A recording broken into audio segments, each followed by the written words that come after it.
Hi, this is Dr. Roger Smith from Louisiana. I'm sitting here on my patio, surrounded by my wife's handiwork, and so you may hear birds and bugs and other critters making noises around us. They're just happy to be here because my wife has created quite a lush place for them to live, and I'm here amongst flowers and bushes, and so at any rate, this is the environment that I wanted to record in today, but I wanted to talk to you about high school, the high school years, and well, I call them the wild and wonderful high school years, and so sometimes it can be a bit daunting. In fact, when we began approaching the high school years with our first child, my wife kind of freaked out, thinking she could do the elementary, she could do the early, the junior high.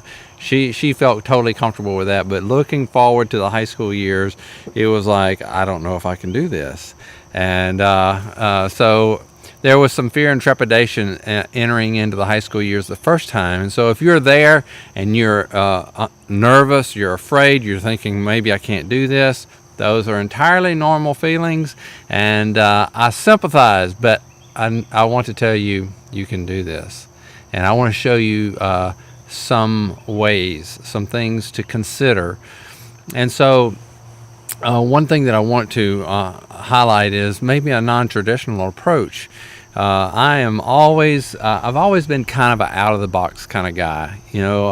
I had traditional education and training. I'm a medical doctor, and yet it seems like the more that you know, the freer you get from the rules. And so we've always been kind of a rules-free kind of a family as we approach education, and there are some real benefits to that. So as we look forward, just know that I'm kind of coming from a background of having been through this several times, knowing a lot and being more confident. So as you approach it, and maybe it's your first go around, you may stick closer to traditional type approaches to the education, but I do want to highlight for you that there's a role for another way. So this is my family, and it doesn't have the grandchildren in this picture. This was several years ago, but we have 3 sons and a daughter. The 3 sons are married, so you see that they have spouses with them. And then the daughter on the far left there with me, she is a fashion designer, and you can kind of see she has a fashion flair. And the sons are in a variety of careers, none of them medical. They all chose their path, and that's what I want to talk to you today is about the path your children may take, and a way that you can help guide them in their path. Okay. Oh, wait, here we go. Okay, I forgot my navigation rules, so there, just bear with me a second. Okay, here. Now, a famous book by Charles Dickens, The Tale of Two Cities, starts out this way, and I say that this is almost like describing the teenage years. And it says, "It was the best of times. It was the worst of times. It was the age of wisdom. It was the age of foolishness. It was the season of light. It was the season of darkness. It was the spring of hope, and it was the winter of despair. We had everything before us. We had nothing before us."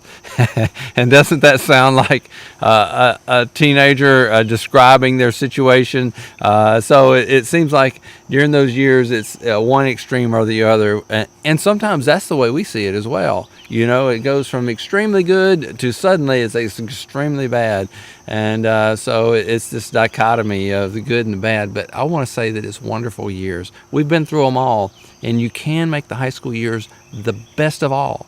And that's why I wanted to talk about the high school years, not so much about the particulars of academics, but a direction and a decision-making process. So this is pictures of some sculptures by Michelangelo. He and I had a teenage girl in a talk that I used this, and she was really bothered by parts of the David statue. So I'll cover up the sensitive parts. And so Michelangelo, in his sculpting, he was known for these exquisite lifelike sculptures like the David, and I've seen this in person. If you've never been to Florence, Italy, this is on display, it's 17 feet tall, and whenever you see the display, his feet are at eye level, and so you're looking up at the David, and in his hand, you can't see it in this image, but in his hand there are there are stones in his hand, and the sling is actually across his back, and so it's quite exquisite. But over here, this other image, many look at that and say, well, that was unfinished, but in fact he was trying to show something there. Michelangelo, whenever he was beginning to do a sculpture, he would get the stone and he studied the stone for a long period of time, looking at all different aspects of it, and he would say, in that stone is a man. My job as a sculptor is to take away the things that are not the man and to let him out. And that's a kind of a picture of our parenting, is to help release our child from the things that are holding them back as the person that they are. They come to us with a certain wiring and a certain bent, and yes, there's some grooming that happens along the way, but that's kind of like us chipping away to reveal the real person in them. And so we have a real role as the parent, but Ephesians says we are his workmanship, created in Christ Jesus for good works, that were prepared beforehand that we should walk in them, and that child is God's workmanship, and we are participating in the process. So take a deep breath, and there is a role for you, but the biggest role is in their Heavenly Father. And so take a deep breath, and so as we roll through this, I want to display my idea about the parent's role with the child over time. And this is a little graph that I made. It's come from a book that I'm writing, and it's near publication. I refer to this graph as the parental shift, and that if you look along the bottom of the graph, it has age, but notice there are no numbers there, because things that happen in a child's life are not exactly the same for every child.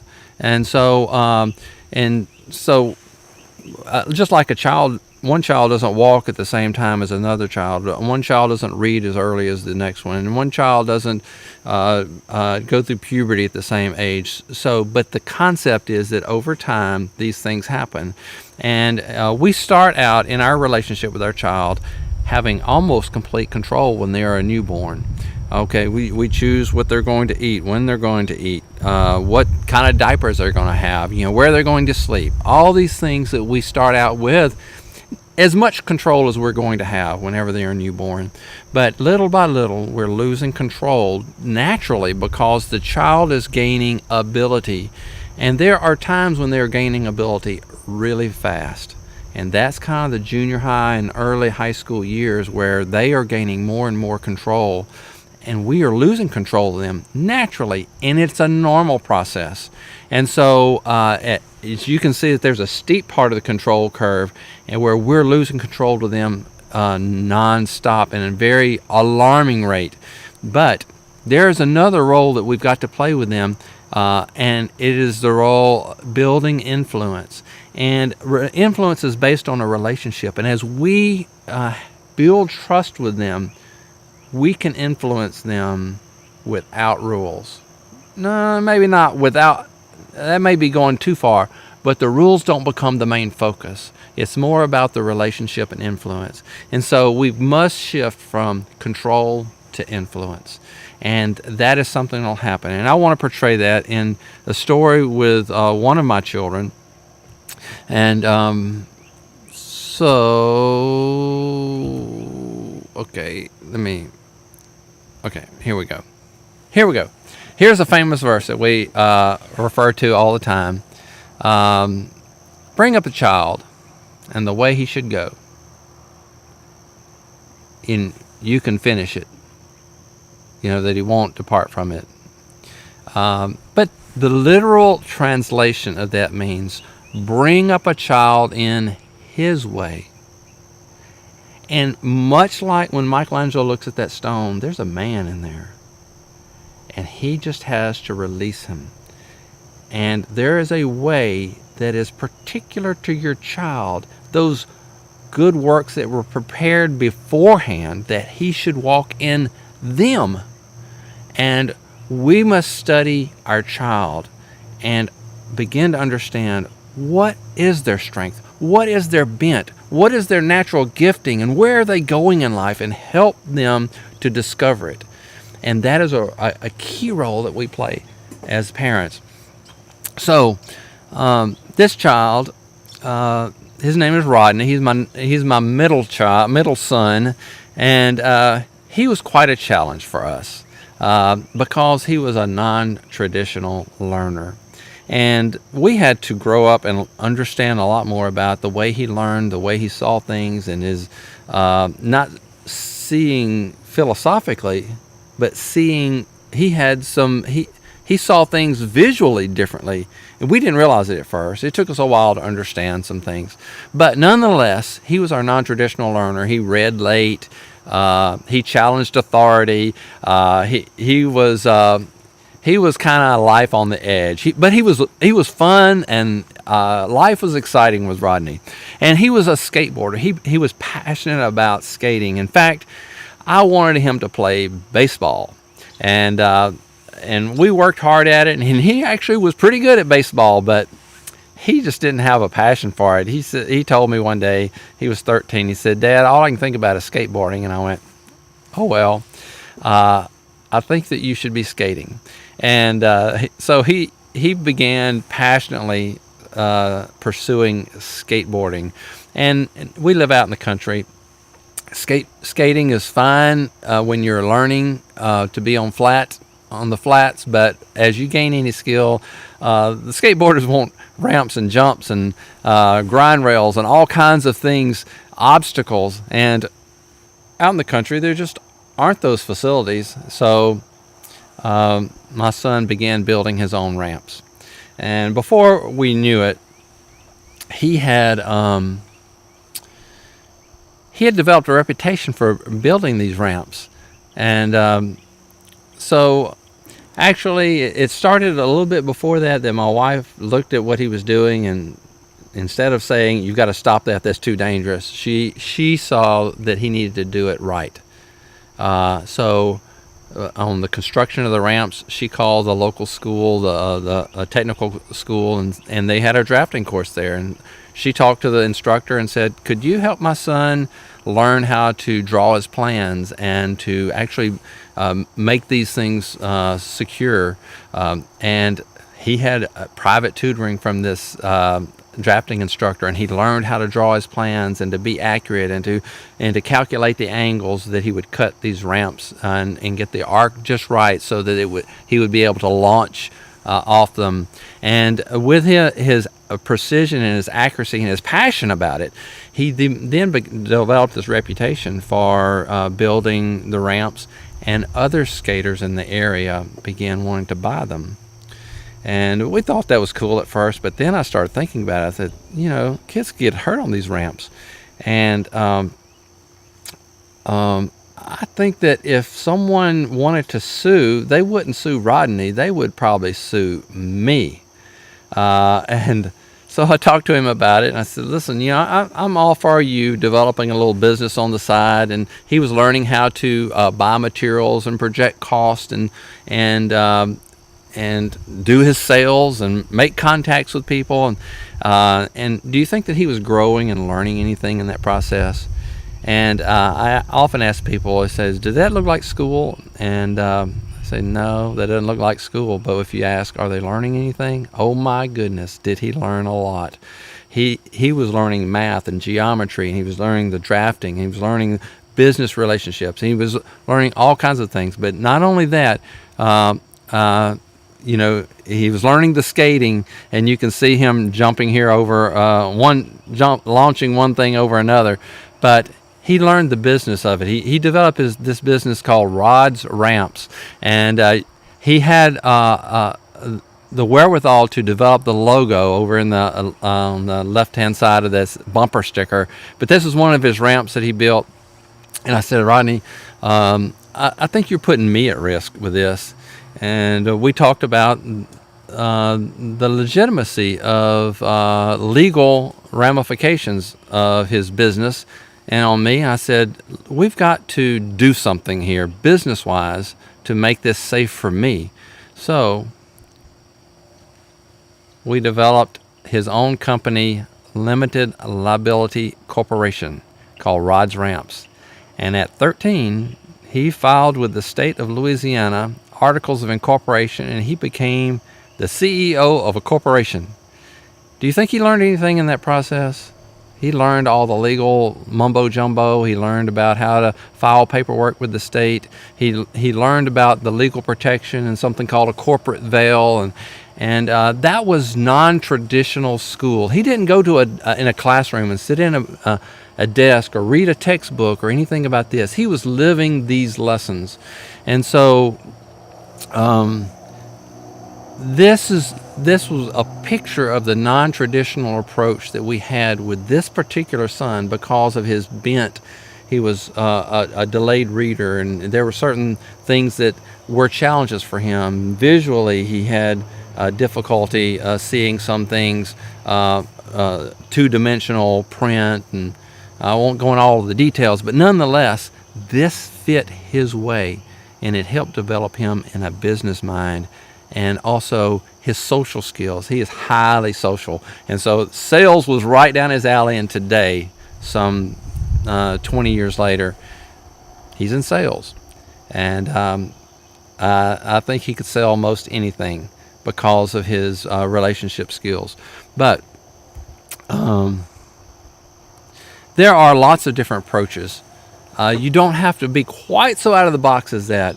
But I want to talk about some ideas and approaches to high school. There are companies that sell the whole package of math and science and the literature, and they will send you a box of of what they are to study for the year. And for some people, that's a pretty good fit. But you know what? It's not individualized to your child. It might not fit the way he should go. But sometimes that's the best you can do, and that is okay. So complete curricula are a way to go. There's online schools. Again, you may be able to pick and choose courses and put together a package that's a little bit more specific to your child. And so for some, online school works. For others, it'd drive them nuts. Okay, they can attend colleges. I don't know if in Canada you have this concept of dual enrollment, but in the United States, you can have attendance of college courses and get credit both for high school and for college. So dual enrollment, so it's taught on a college campus. You go to you're on their schedule. You go to their regular classes. So that's an approach. There is this idea of an apprenticeship. And it's almost what Rodney did in a sense that he had some direct tutoring with the drafting instructor, but it's really a more formalized. A true apprenticeship is where you almost sign a contract to work with someone and learn their trade, whether it's a cobbler or a plumber or whether it's a welder or someone who will actually do the training of that skill-based career. So and this is what we would describe Rodney as doing, as a delight-directed learning. And everything that was really driving his passion, we would go and learn about that.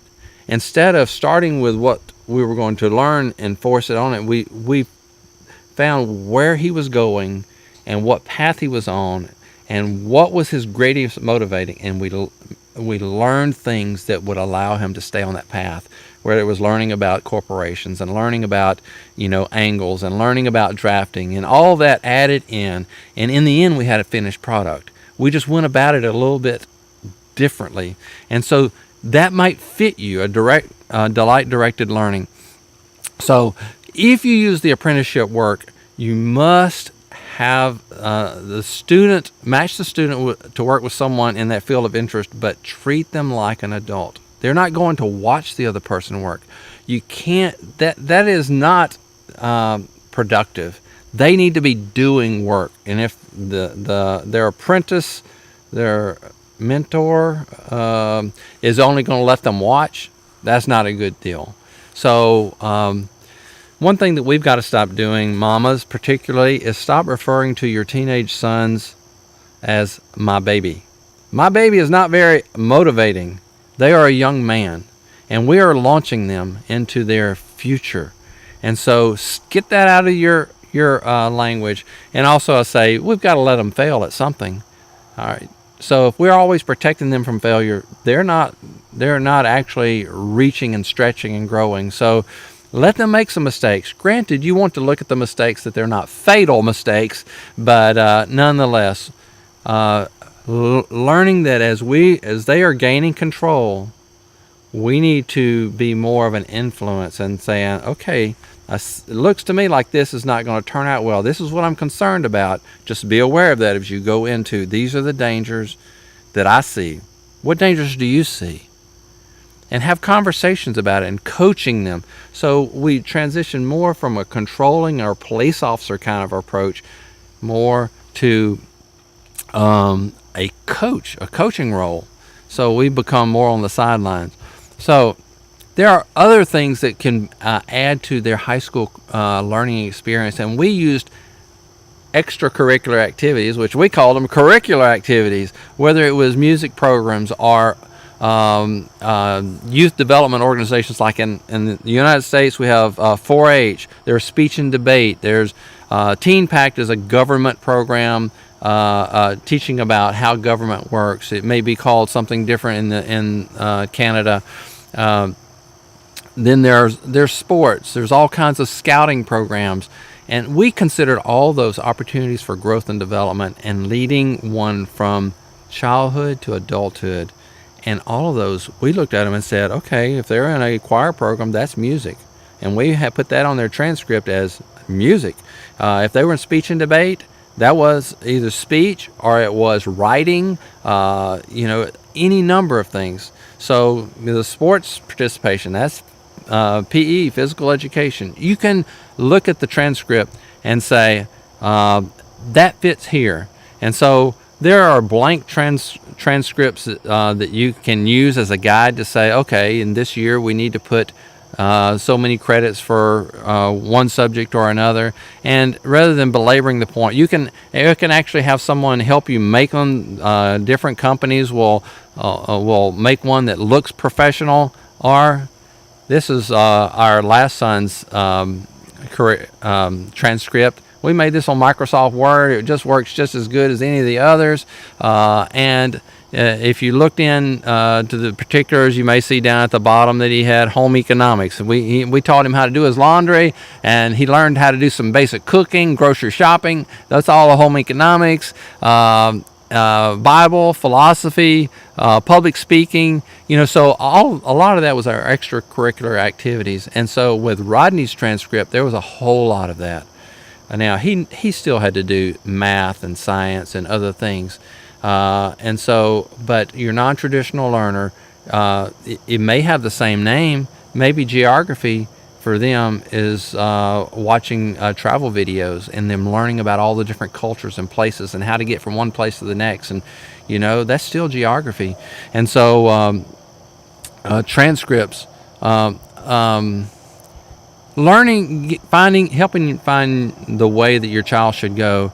I say have them do fun stuff and meet interesting people and watch how they respond to those different situations and those different people, and listen to your child as you say, what does an adult look like for you? Let them learn through real responsibilities. And so often people ask me about Rodney and scholarship opportunities for college, and he actually went to he went to college on 2 different scholarships, even though he was a non-traditional learner. And they identified his strengths. They saw that he was strong in things, even though he was kind of a oddball of sorts from an academic standpoint.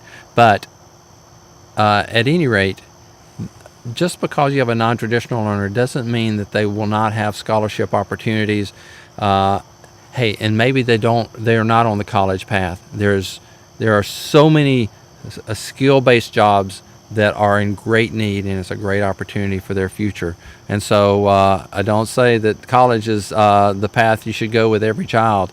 So there's also a way to get college credit at home through testing, a number of different opportunities, online, some free online courses. So wherever you reside and however your homeschool registration is set up, there are some guidelines for how many credits of what type of subjects they should have, and this is the one for us in our state of Louisiana. But you'll find a list of so many credits of English and so many credits of foreign language and so many credits of whatever. So just use that as a guide. But there's so many different ways to get those credits, is what I would say.